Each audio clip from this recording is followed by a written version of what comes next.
Bonjour et bienvenue à tous pour cette nouvelle recette de cuisine. Cette fois-ci, nous allons traiter du poulet, un petit peu à l'exotique. Vous allez voir, on appelle ça un shawarma de poulet.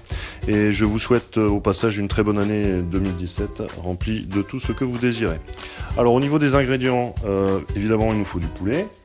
On a besoin de quelques épices pour l'exotisme, donc du cumin, du curcuma, de la coriandre, du paprika et du piment de Cayenne. Alors à peu près une cuillère à café, vous voyez selon vos goûts, une cuillère à café de chaque, sauf pour le piment de Cayenne.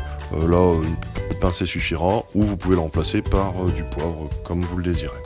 Il nous faudra également de l'ail, 4 ou 5 gousses, et puis un oignon moyen suffira, ainsi que du lait de coco et du miel. Alors cette recette est faite pour 3 personnes, on prend 600 g de poulet. Alors ce qu'il faut faire absolument, c'est couper des morceaux assez gros, pour que ça reste bien tendre à la cuisson. Surtout pas de phénomène ou de choses comme ça, ce serait beaucoup plus sec. Nous terminons donc de couper en assez gros morceaux notre poulet. Petite astuce pour éviter l'amertume due à l'ail, ôtez le germe que vous voyez ici, donc c'est simple, vous coupez en deux, hop, et on récupère ce germe qui n'est pas très bon en bouche. Bien, alors on met les épices dans un récipient, donc veillez à peu près à respecter les doses. Vous voyez ici, coriandre, curcuma, donc paprika, donc on va à peu près 2 cuillères à café. Si vous disposez d'une petite cuillère, vous vous adaptez selon vos goûts. Ainsi. Alors piment de Cayenne, très peu, sauf si vous préférez très épicé. Voilà. Donc ce mélange d'épices, ça sent déjà très bon. Ensuite, vous prenez votre presse-ail et c'est parti. Bien, une fois que vous avez pressé votre ail, vous mettez votre poulet. Et voilà la préparation qui restera par la suite au frigo 1 à 2 heures avant d'être cuisiné. Donc veillez bien à ce que chaque morceau soit bien imbibé de votre préparation. C'est ça qui fera tout le goût. Alors vous coupez votre oignon moyen ou 2 petits oignons en petits morceaux. Bien, alors vous avez pris une poêle et nous avons mis de l'huile. Pas d'huile d'olive, une huile simple.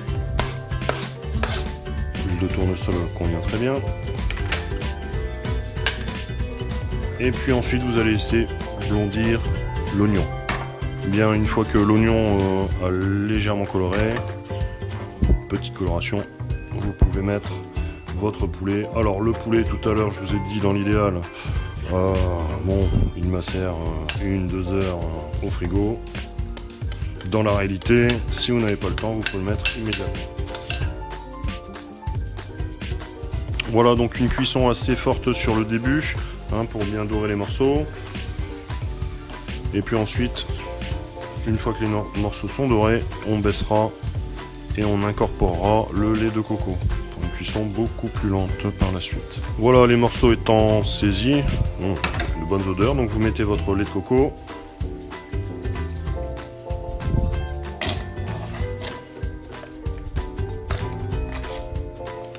Ok, on remet un petit peu.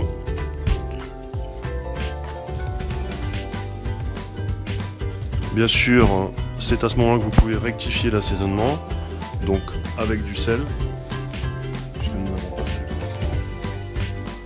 C'était inutile. Alors dans l'idéal, il faudrait laisser mijoter 10 minutes à un quart d'heure. Si vous êtes vraiment pressé par le temps, vous laissez mijoter 4 à 5 minutes et vous pouvez servir avec un couvercle pour garder le moelleux de la viande. Alors quelques minutes avant de servir, vous voyez, regardez, on a une belle couleur, une belle sauce ici, très sympathique et des odeurs. N'hésitez pas à mettre votre miel, donc l'équivalent d'1 à 2 cuillères à café ou à soupe selon votre goût. Si vous aimez plus ou moins le sucré, vous voyez ici, j'ai à peu près mis l'équivalent d'une grande cuillère à soupe. pouvez remonter le feu. Un feu un peu plus vif, juste avant de servir.